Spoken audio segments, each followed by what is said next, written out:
अभिषेक जी, बहुत बहुत धन्यवाद, आपने हमको मौका दिया। और आप सभी जो हमारे प्रवक्ता हैं और जितने भी हमारे दर्शक हैं, उन सबको मेरा बहुत बहुत नमस्कार।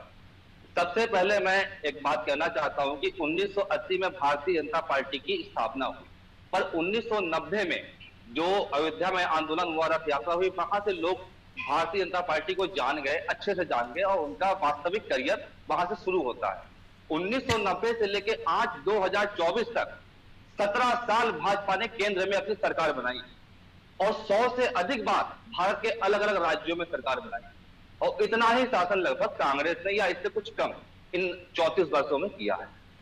आज इन 34 वर्षों के बाद इस देश में घूसखोरी है, नशाखोरी है, मिलावटखोरी है, भ्रष्टाचार है, इस देश में जमाखोरी होती है, इस देश में जो है शिक्षा व्यवस्था बहुत महंगी हो चुकी है, स्वास्थ्य सुविधाएं बहुत महंगी हो चुकी हैं, बेरोजगारी है, महंगाई है, आरक्षण देने की आवश्यकता पड़ रही है।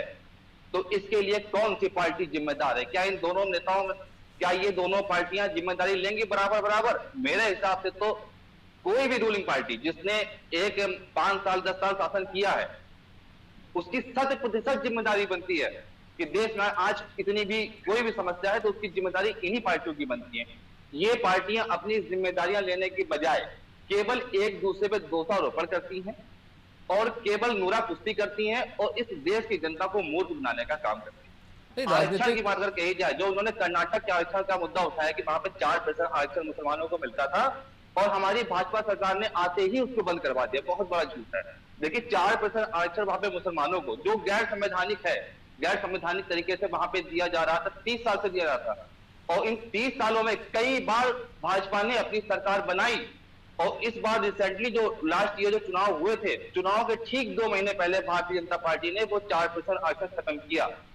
चाहते तो ये पहले भी कर सकते थे, पर जहां पे इन्होंने देखा कि हमारी जमीन खिसक रही है, तो तब उन्होंने जाके खत्म किया। और आज भी जो आरक्षण की, जातीय आरक्षण का जो सुप्रीम कोर्ट का आदेश है कि किसी भी राज्य में 50% से अधिक जातीय आरक्षण नहीं दिया जा सकता, तो भाजपा के मित्र नीतीश कुमार 76% आरक्षण दे रहे हैं, और छत्तीसगढ़ में भी भाजपा की सरकार रही है, 82% जातीय आरक्षण दिया जा रहा है, राजस्थान में 65% आरक्षण दिया जा रहा है जातीय आरक्षण। मतलब है कि सुप्रीम कोर्ट के आदेश का इन लोगों ने पूरी तरह से दरकिनारा कर रखा है।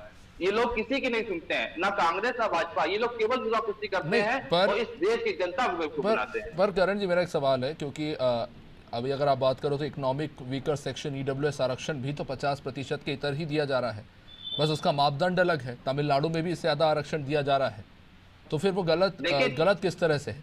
अगर हम कर्नाटक की भी बात कर रहे हैं, जो तर्क दिया जा रहा है बैकवर्ड कमीशन की रिपोर्ट का, और इससे पहले जो सच्चर कमेटी का जिक्र हो रहा है, लेकिन मैं हाल ही में बैकवर्ड कमेटी की रिपोर्ट का जिक्र कर रहा हूं जिसके तहत कर्नाटक में आरक्षण दिया गया है, तो फिर उसमें समस्या क्या है?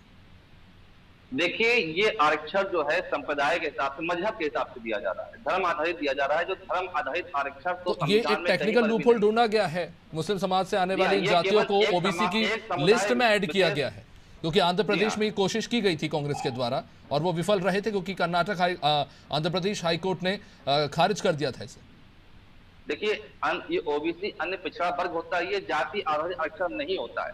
पर इन नेताओं ने केवल अपने निजी स्वार्थ के लिए, एक जाति विशेष को और धर्म विशेष को खुश करने के लिए इन लोगों ने ये सब काम किए हैं। सच्चर कमेटी की सिफारिशें भी केवल एक चुनावी लाभ उठाने के लिए लागू की गई थी, और नरेंद्र मोदी जी ने भी चुनावी लाभ उठाने के लिए मुस्लिम वोट बैंक को अपना वोट बैंक बनाने के लिए इसको खत्म नहीं किया। ना ही उन्होंने माइनॉरिटी कमीशन एक्ट को खत्म किया, ना ही उन्होंने 1991 प्लेसेस ऑफ बर्थ एक्ट को खत्म किया, ना ही उन्होंने 1996 वक्फ बोर्ड अधिनियम अमेंडमेंट, जो वक्फ बोर्ड को इतना पावरफुल बनाया गया था कि जल्दी से जवाब ले लेता हूं, क्योंकि पंकज जी ने इस मामले में कांग्रेस पर सवाल उठाए थे।